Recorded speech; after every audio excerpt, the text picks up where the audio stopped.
Fala galera, sejam bem-vindos a mais um vídeo. Eu sou Alípio Dias, assessor de investimentos e criador aqui do canal, e eu quero trazer para você uma playlist sobre agronegócio, tá? Ao longo do meu canal eu vou trazer muitos vídeos sobre o mercado de investimentos, como que a gente pode entender como ele funciona, tá? Eu quero trazer a parte educacional para vocês. Então, eu quero fazer uma playlist sobre o agronegócio. Sim, o agronegócio na Bolsa de Valores. É um mercado super importante para o nosso país e eu vou te mostrar como que você pode utilizar esse mercado de alguma maneira, tá bom? Então fica comigo aqui, acompanha comigo esse material que a gente vai entender o agronegócio na Bolsa de Valores, tá bom? Você ouviu recentemente alguma notícia importante sobre o agronegócio brasileiro? Eu imagino que sim. A gente, claro, teve até aquela campanha publicitária no qual se falava que agro é tech, agro é pop, agro é tudo, né? Aquela campanha publicitária trouxe bastante conhecimento para os brasileiros e encurtou a distância entre o campo e a cidade, na verdade, né? Então, trazendo todo um educacional sobre o agronegócio. E o que eu quero mostrar para vocês aqui é o agronegócio na Bolsa Brasileira, tá? E notícia importante, eu imagino que você tenha ouvido. O nosso país já foi chamado como o celeiro do mundo quando se trata em alimentos. Um dos principais produtores de soja, milho, carne, enfim. O Brasil tem uma relevância muito grande em relação ao resto do mundo quando se trata de produção agrícola, quando se trata de alimentação ou de agronegócio, tá? Mas eu quero trazer algumas notícias recentes que talvez você tenha ouvido. Poxa, eu coloquei um focinho bem grande aqui de um animal, mas o Ministério da Agricultura confirmou recentemente dois casos de vaca louca aqui no nosso país, um em Minas Gerais e um no Mato Grosso. Isso trouxe um embargo da nossa exportação para a China, tá? A China começou a travar algumas cargas que a gente tinha como destino aquele país. Outra notícia bastante relevante também, que é um fantasma que vira e mexe ele aparece. Essa matéria que eu estou trazendo é de 2018, mas ao longo de 2019, 2020 a gente escutou falando sobre a peste suína africana. Foi uma peste suína que dizimou praticamente, na matéria fala 60%, mas foi praticamente todo o rebanho de suínos na China, tá bom? E como lá é a principal carne que eles consomem é a carne suína, então é uma informação bastante relevante para o mercado e se impactou bastante e trouxe muita volatilidade, tá?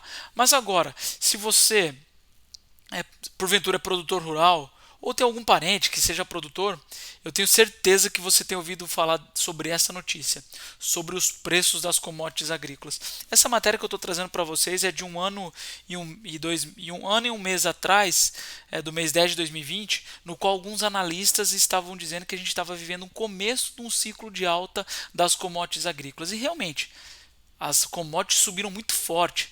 Esse gráfico aqui não me deixa mentir, é de 2016 a 2021. De 2018 para cá, as commodities subiram muito. Então, tanto milho, soja, aqui eu trago o bezerro e o boi gordo, tá? Eles subiram muito forte. E, claro, ocorreu um alinhamento dos astros, né? Antes disso, a gente vinha enfrentando uma guerra comercial entre Estados Unidos e China. Depois tivemos a alta do câmbio, e aliado também ao Covid-19, ao coronavírus, que infelizmente impactou de maneira global e acabou trazendo essa volatilidade muito forte. E aí você pode pensar, poxa, Lipe, se os preços subiram, o produtor rural então ganhou muito dinheiro. E eu que não sou produtor fico de fora, não consigo aproveitar nada disso.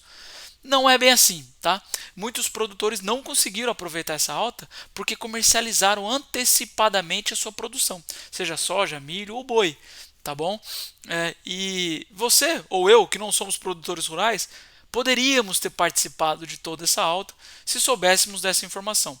Por isso que eu quero fazer essa playlist, tá? Então, se você gostou até aqui, por favor, dê o like. Se você não gostou, dê o dislike. É importante que você interaja de alguma maneira para que eu possa melhorar os vídeos e trazer um conteúdo de melhor qualidade para você, tá bom? Dito tudo isso, eu tracei três perfis que poderiam se utilizar ou ter interesse nesse conteúdo. Tá?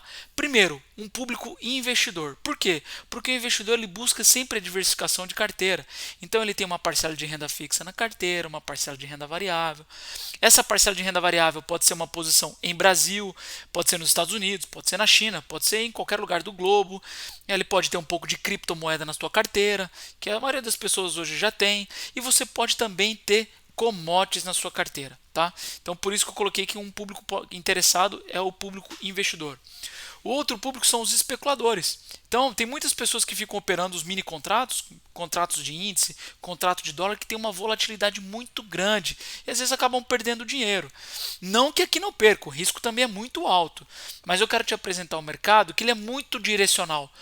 Quando se assume uma tendência de alta, são vários dias subindo, geralmente. Quando se assume uma tendência de baixo, geralmente são vários dias caindo. Embora com esse mundo globalizado, com uma série de informações, a volatilidade aumentou muito de um tempo para cá, tá bom?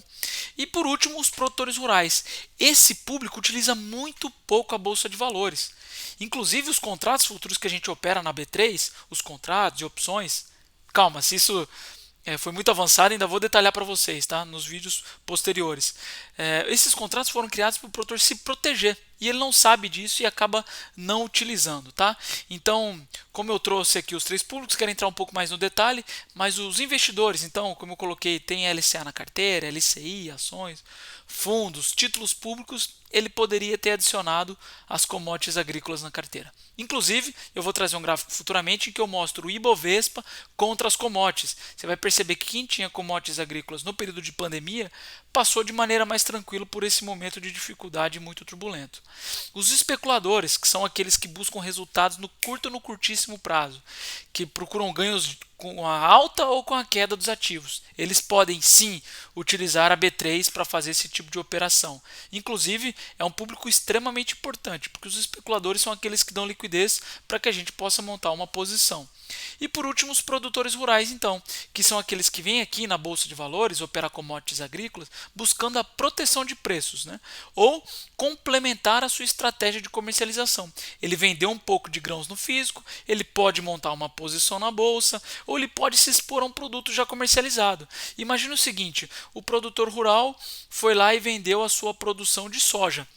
Mas ainda assim ele acreditava que o soja ia continuar subindo. O que ele poderia ter feito? Comprado um contrato, comprado uma opção, que ele continuaria participando dessa alta. Esse é um exemplo só de operação. Tá bom, pessoal? Então eu quero mais uma vez ressaltar aqui que se você gostou desse vídeo e se é interessante para você, que dê o like ou que dê o dislike. Mais uma vez é importante que você interaja e comente comigo o que você achou desse vídeo e eventuais dúvidas, tá? Se você conhece alguém que possa ter interesse nesse conteúdo, por favor, sugere esse vídeo para uma outra pessoa que eu vou fazer uma playlist sobre operações de agronegócio na Bolsa de Valores. Esse é apenas o primeiro vídeo, tá bom? Considere também se inscrever no canal, você é sempre bem-vindo por aqui, tá bom? Eu sou Alípio Dias, assessor de investimentos e um grande abraço!